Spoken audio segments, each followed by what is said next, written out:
Hello kids! Kumusta na kayo? Welcome again to our Sunday School Online. But before that, let us pray muna. Okay? Sige, tayo ngayon ay yumuko at manalangin.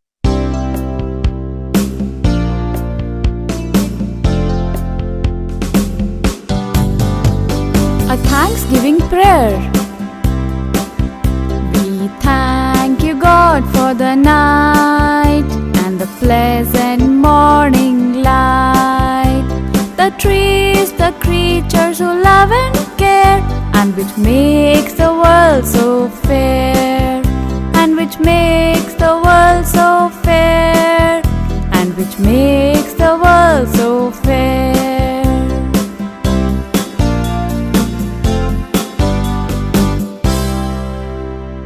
Tayo naman ngayon ay mag-awitan. Sige, tayo ngayon at tayo ay umawit, sabayan natin ang bidyong ito.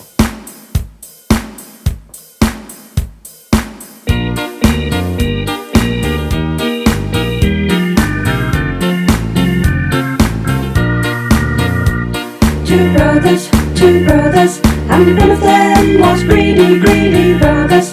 Two brothers, and one of them was greedy, greedy. He said, Dad, I want my money, money. He was the prodigal son.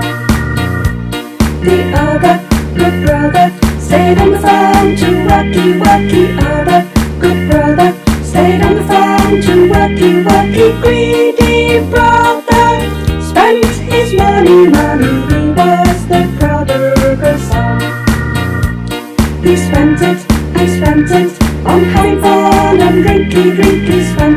He spent it on having fun and drinky, drinkies. He spent every shiny penny, penny. He was the prodigal son.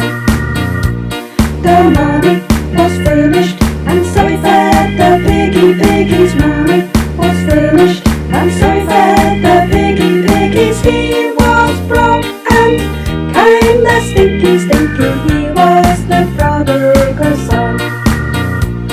He went home to Daddy to say I'm really sorry, sorry. Went home to Daddy to say I'm really sorry, sorry. Dad said, son, let's throw a party, party. He was the prodigal son. The brother who stayed home was feeling kinda grumpy, grumpy. Brother who stayed home was feeling kinda grumpy, grumpy. He said, Dad, you must be crazy, crazy. He was the prodigal son. Said Daddy to Sonny, we're gonna have a party, party. Daddy said, Sonny, we're gonna have a party, party. My son was lost, now he's found me, found me. He was the prodigal son. My son was lost, now he's found me, found me. He was the prodigal son. Jesus is ready to forgive everyone. Both sinners, yung mga bad people, and self-righteous people, or yung mga good people. God is Father to all. Hindi siya namimili. Mahal niya yung mga bad, mahal din niya yung mga good people. Itong lesson na ating pag-aaralan, ito ay nagpapakita ng pagmamahal, na ang pagmamahal ng Diyos ay walang limit. No? God's love has no limits, and they are always welcome to come back to Him kung ikaw ay nagkasala. At ito po yung pag-aaralan natin ngayon. Yung the prodigal son or the lost son.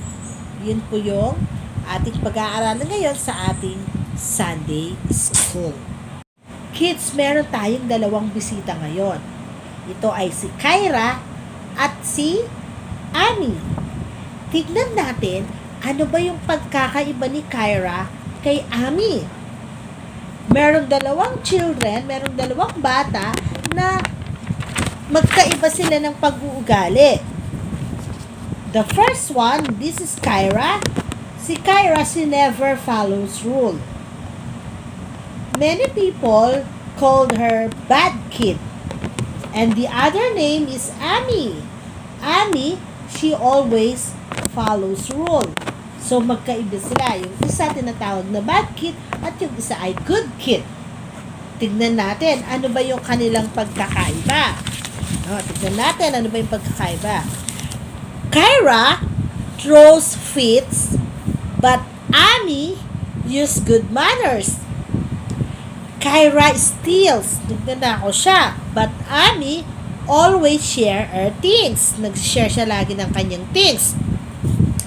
Kyra calls people bad words. But Amy always says nice things. Kyra is lazy at school, but Amy works very well.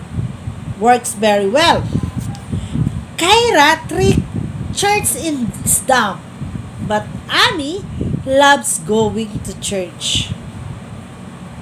Now, who do you want for a friend? Sino yung gusto nyong maging kaibigan? Ano ba yung gusto nyo sa kanila?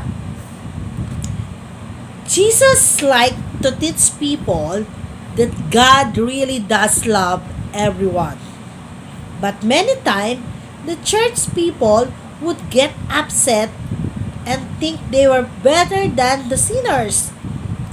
This is a story that Jesus told them to show the both kind of people need forgiveness and that God wants to save everyone. It is a special kind of teaching. It is the story called a parable. The father in the story show us what God is like. The brother in the story show us what we like, what we are like. The point is that God wants to save both people who follow the rules and people who break all the rules. Now, let's watch the story how the younger brother breaks the rules and how the older brother follow the rules. And ano ba yung ginawa ng father? Pinatawad ba niya yung gumawa ng kasalanan sa kanya? O yung nag-break ng rules? Panoorin natin ngayon ang story ng The Parable of the Prodigal Son. Let's watch! God's story, two sons and a father. So part of God's story is about Jesus wanting us to know how much God loves us. Sometimes Jesus taught by using parables. A parable is a pretend story that teaches us a lesson. Jesus once told a parable about two brothers and a dad, and it begins like this. This dad had two sons. We call one the older son because he's, well, older. We call the other the prodigal son because he liked to waste money buying things he didn't need. One day, the prodigal son went to his dad and said, "Dad, give me my share of your money." See, he knew when his dad died, he and his brother would split the money, but he didn't want to wait for his dad to get old and sick and die. He wanted money now. You might think most dads would say, "No way!" But his dad actually gave it to him. Kids, remember, this is a parable. I wouldn't try that at home. Anyway, the son took the money and ran away. We don't even know if he said goodbye. And for a while, he bought everything he wanted. He bought stuff for his friends, too. He had so much fun spending money that he never bothered to earn any. Soon, he had nothing left. So now he needed a job to buy food. Problem is, the only job he could find was working for a farmer, feeding pigs. You know, animals that enjoy snorting and rolling around in the mud. And to make matters worse, his friends stopped liking him since he stopped buying them things. Although people who hang around just because you're buying them things are not real friends. Here was the prodigal son, stuck feeding pigs. No friends, no home, and no food. He was so hungry he wanted to eat the smelly, soggy pig food. He felt pretty sorry he had run away. Have you ever done something and felt sorry about it later? It's not fun to feel that way, is it? Well, one day, the prodigal son remembered how the people who worked for his dad had lots of food to eat. He didn't think his dad would want him back as a son, but maybe he could be a servant in his dad's house. But this idea was risky. He had been so mean to his dad. He had taken money and run away. He'd spent every penny. He had acted like he never wanted to see his dad again. The prodigal son knew he didn't deserve to go home. But if he didn't ask his dad for a new job, he could die. So he decided to go back to his dad's house. Well, while the prodigal son was still pretty far away, his father saw him coming. And guess what? His dad started running to him. Then he hugged his son and even kissed him. Really, the Bible says that. In fact, he threw the prodigal son a huge welcome home party and even gave him special gifts. Meanwhile, the older brother was out in the fields, working. Kids, remember, this brother had been home the whole time, obeying his dad, while his younger brother ran away. So when the older brother found out his dad was throwing a party for his younger brother, he was mad. Really mad. He had never gotten a party. He thought his little brother deserved punishment, not a welcome home celebration. Jesus told this story because sometimes we act like the prodigal son. We do things that make God sad, like how the son took his dad's money and ran away. Other times, we act like the older son. We follow God's rules, but forget how special it is to obey Him. Maybe we even want people who disobey to get punished, instead of being excited when they decide to follow God.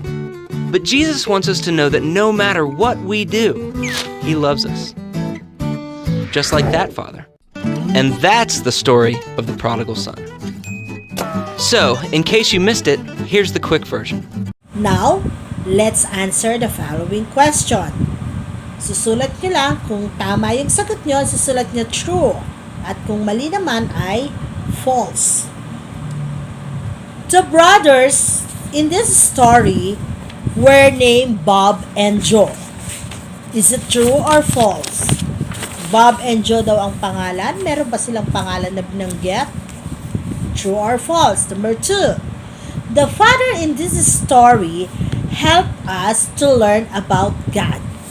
The father in this story helped us to learn about God. Is it true or false? Sin can be action or an attitude. Sin can be action or an attitude. Is it true or false? Number 4, the brothers in the story honored their father. Is it true or false? The brothers in this story honored their father. Is it true or false? Number 5, the people who break the rules need Jesus to save and forgive them. People who break rules needs Jesus to save and forgive them. True or false? 6, people who follows rules need Jesus to save and forgive them. Jesus who follows rules need Jesus to save and forgive them. True or false? Kanina yung nag-break ng rules. Tapos, sumunod yung nag-follow ng rules. Then, some people are too bad for God to love. Some people are too bad for God to love. Is it true or false? And lastly, people who follow rules need Jesus to save them. People who follow rules need Jesus to save them. True or false? Nasagutan ba ang ating mga tanong? True and false lang yon. Sana nakinig kayo ng mabuti para masagutan nyo ang mga katanungan na tinanong ko sa inyo. Okay. Doon sa story, which brother do you think Jesus wants us to copy? Sino yung palagay yung gusto ni Jesus na gayahin natin? Or, which brother do you think deserve to be forgiven by the Father? Sino ba yung deserve na i-forgive? Which brother do you think deserve to be forgiven by the Father? What does the Father in this story show us about God? What does the Father in this story show us about God? According to this story, what kind of people does God not love? According to this story, what kind of people does God not love. Oh. Sino ba yung gusto ni Jesus para makapi natin? Nagayahin natin. Sino ba yung pinatawad ng Jesus? At ano ba yung sinasabi ng story about kay Jesus?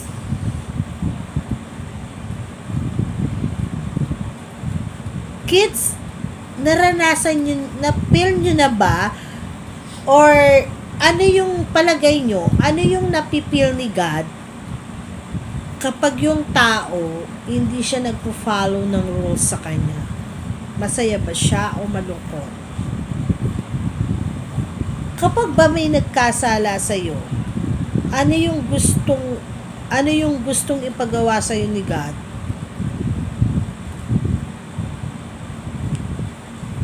Pagpapatawarin niyo ba siya o hindi? Mamahalin niyo pa rin ba siya o hindi?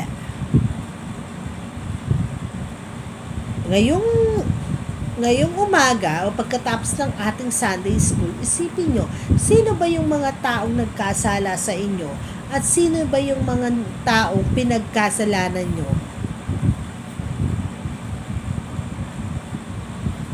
Pinatawad nyo ba sila o humingi ba kayo ng tawad sa kanila?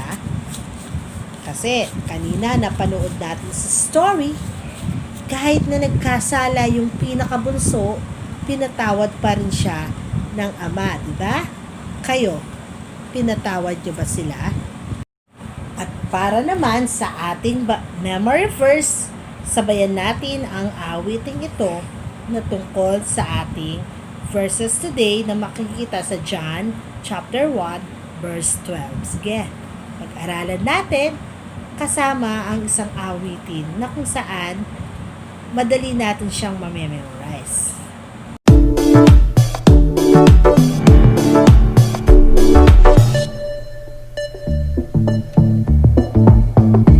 Yet to all who did receive him, to those who believed in his name, he gave the right, he gave the right, he gave the right to become children of God, children of God, yeah, children of God, yeah, children of God, yeah.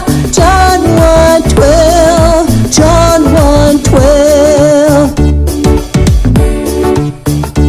Yet to all who did receive him, to those who believed in his name, he gave the right, he gave the right, he gave the right to become children of God, children of God, yeah, children of God, yeah, children of God, yeah.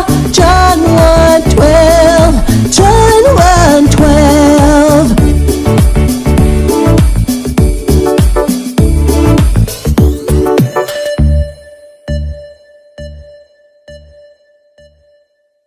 And for our arts activity, ano ang ating mga kailangan? Panoorin natin ang video ito at mapapanood natin ano ba yung mga kailangan sa umaga ito sa paggawa. Enjoy! At break of day, in hope we rise, we speak your name, we lift our eyes, tune our hearts to your beat.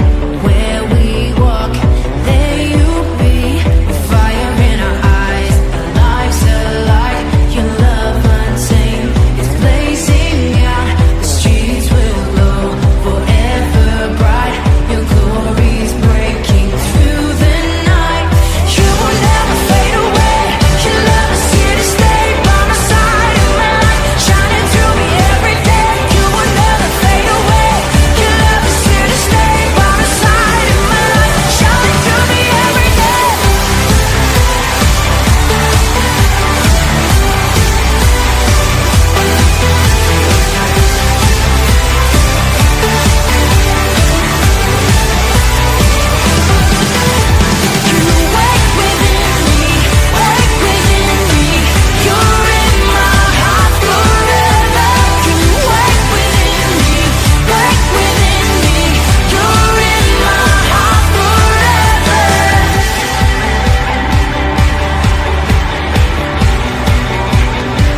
kids, lagi nating tandaan, katulad ng ama doon sa parable na ating napag-aralan, dapat tayo ay marunong din magpatawad at syempre dapat marunong din tayong umingi ng tawad kung tayo ay nagkasala. Tandaan natin, si Jesus, mahal na mahal niya ang bawat isa sa atin. Higit niyang mahal yung sumusunod sa kanyang mga utos.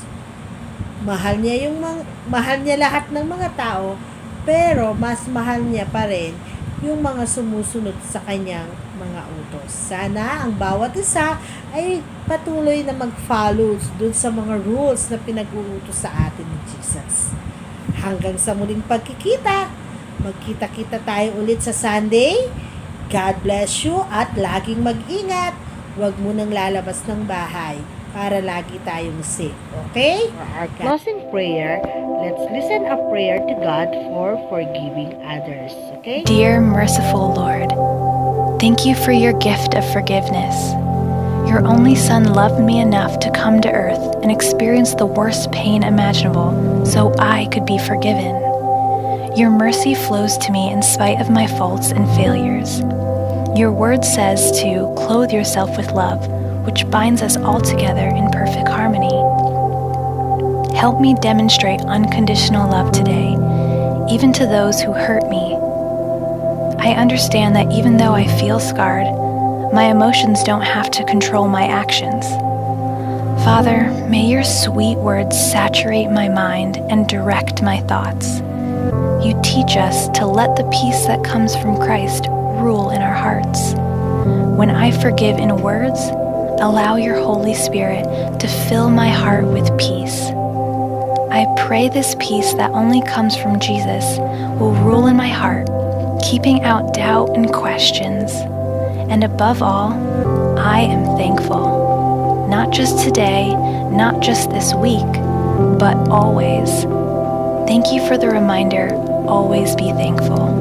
With gratitude, I can draw closer to you and let go of unforgiveness.